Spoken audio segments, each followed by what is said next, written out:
Chris Wilder is set to leave Sheffield United. Lots of reports earlier today. Some suggesting he's going to walk away and some suggesting he's going to be sacked. But either way, it looks like he will not be in charge for Sheffield United's next game. And I have to say, I'm surprised at this. I'm genuinely surprised. Hence, the video. If you're new to the channel, make sure to subscribe to Channel Geo. I am an opinionated Scotsman that watches far too much Premier League and is more than happy to talk about it and probably gets most things wrong. But here we go. Chris Wilder set to leave Sheffield United. Why am I surprised? Well, why now? Why now? If they were going to sack him, it should have been done very early on in the season. They were struggling from the word go. You know, after 8 games, you could tell this was going to be a tough season for them. That's when they should have got rid of him. And I think they've done the right thing by keeping him, by the way. I do think they've done the right thing. Because I think in the first third of the season, I think they were unlucky. They were playing well. They were just not... You know, they had a lot of injuries. Which, by the way, the Jack O'Connell injury is probably what I would call the underrated injury. I don't know what the word is. It's not spoken about enough anyway. The Van Dijk injury, everyone spoke about it, and rightly so. Liverpool are missing one of their key players. But sure, Sheffield United, Jack O'Connell to Sheffield United is the same as Van Dijk to Liverpool. The way they play, the way that they have their bombarding centre-backs going forward. O'Connell was massive for them last season. I think, personally, I don't think he was that far away from a call-up at international level. I thought he was that good. But big injury for him, and that's meant Enna Stevens playing there, and he's not even always been fit himself, but he's sometimes had to play there. They've sometimes had to play Jamal Lowe on the left, who's not quite ready for the Premier League. Bogle's had to sometimes cover there. They had Ben Osborne playing there a lot as well. They've massively missed Jack O'Connell. I just don't think it's been sort of highlighted enough, if you like. But like I was saying, the time to get rid of him was then. Now, if he's decided to walk away, I do get it to some extent, because he feels like he's been let down by the board. There have been lots of reports throughout the season that in the summer, when the summer window shut, that he felt they needed more players, more money to spend, but the board felt it was an adequate sum in order to retain the Premier League status. Now, I'm going to have to sort of half side with both here. It wasn't enough. I don't think so. I think he could have done with more, but I don't think he spent it well. That's the problem. Ramsdale was a bad purchase. Brewster looks like he's a bad purchase. You know, I thought at the time when they signed him, I thought it was a really good signing. It's just not worked out. The year before, McBurney isn't really been worth the money, so he's not always spent the money correctly. So I can somewhat understand the board's hesitation or ploughing more and more money into the club. But, you know, last season, I thought he was manager of the year. I thought he was superb. And I do think Sheffield United this season, and to be honest with you, post-lockdown, were the club that missed the fans the most. I think post-lockdown the fans were in. Sheffield United had a chance of European football, but I do think the form was just poor because they missed Bramall Lane. It was rocking. Whenever I watched them last year, they'd be 1-0 up, they'd be clinging on. But that fans would almost just... They really would be the 12th man at times.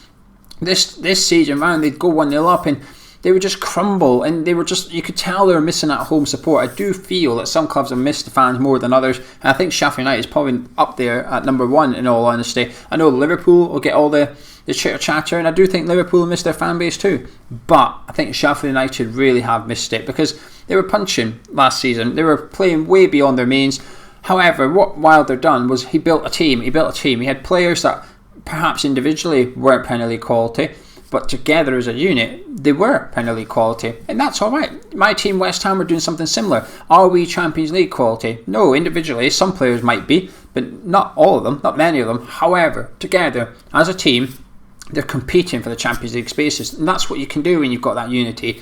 And I think Sheffield United just had a lot of injuries this season. You know, like I spoke about Jack O'Connell, I think that one's massive. I don't think that's been spoken about enough. I think missing Jack O'Connell is like Liverpool missing Van Dijk. The way they play with their bombarding wide centre-backs. I think he was superb last season, Jack O'Connell. I think he was up there with the best centre-backs in the league in terms of ability and performance last year. I thought he was fantastic. So his injury has meant that Enna Stevens has had to cover in there, which has meant, you know, inexperienced Jamal Lowe playing. Perhaps Ben Osborne's covered there. That guy that they've played a couple of times, I don't know his first name, Brian. I'm not being overly impressed by him. There's just too much makeshift going on. Sander Berg's been injured for a long period of time. You know, Brewster hasn't worked. McBurney hasn't really worked. McGoldrick works hard but doesn't score enough goals. Billy Sharp's just a little bit too old. It's almost just a story of unlucky for Chris Wilder and Sheffield United. You know, how do you replace Dean Henderson? You know, £40-50 million keeper. that was the biggest mistake. They went and got Ramsdale, who's just not good enough. And this is why I'm surprised Wilder's leaving, because they're going down, we know that. But I would have expected them to come back up next season. We know the Championship's a hard league to get out of. We know it's hard to get relegated and come back at the first time of asking. But Wilder as manager, I would have fancied them to it, because a lot of that squad is Championship quality players, good Championship quality players. And I don't think they would have lost much of their spine. I think, one or two players might have got hand-picked, but you look at like some Norwich that got relegated. Yes, Jamal Lewis left, Max Allen's is still there, Todd Cantwell's still there. They're, Emi Buendia is still there. They're the reason that Norwich is flying high. And I think the same would have happened at Sheffield United, because while Brewster and McBurney haven't worked out in Premier League for them, they're more than good enough in the Championship. And actually, a season in the Championship with those two as a partnership or something might just be what they need. Fleck's done well in the Premier League, to be fair, but he'd be one of the top centre midfielders in the Championship. Then you look at the back line, Jaden Bogle, sorry. Listen, I think he's done really well in the Premier League, but he could do with a bit more experience. He's going to get that in the Championship, and he will be one of the best right backs / right wing backs in the Championship next season, I expect. Ramsdale's been poor in Premier League, but again, a season in the Championship might just be what he needs, getting an extra year's experience, because he will become a really good goalkeeper. Just this season, he's not been good enough, really. As for Wilder, I don't know. I think it's the wrong time for both of them. Like I said, the Sheffield United were going to sack him. They should have done it a lot earlier on in the season, because it was clear from after 8 games they were going to struggle this year. That was the time to get rid of him and get someone new, and they've stuck by him. Now in January, Wilder's unhappy that they didn't spend money in January. They didn't get anyone substantial in that was going to try and help them survive. But I have to say, this is where I sort of side with the board. I think they've done the right thing there.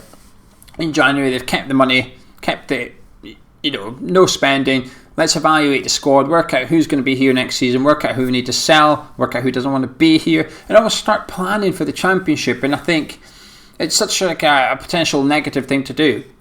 And I think Wilder could be using the remainder of the Premier League, should he have stayed, to almost test players, to have a look at Jaden. Keep Jaden Bogle at right wing back. You know what Sam Baldock can do, so keep Bogle there. Keep Jamal Lowe playing on the left wing back role. Can they be your wing backs next season?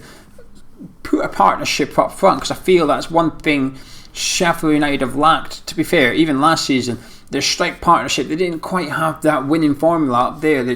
McBurney would play a few games, McGoldrick would play a few games, and it just never seemed to quite just work. And I think between now and the end of the season, that's exactly what they're going to do. And the new manager's probably going to do that. He's probably going to use the remainder of the season to have a look at certain players and try certain things, so that come the summer they can get going and try and get who they need in order to go after the Championship title, because that's got to be the aim for Sheffield United. They've got to try and come back at first time of asking, because I always felt Wilder was building solid foundations there. Even last year in the Premier League, you looked at them, you thought they're going to be fine.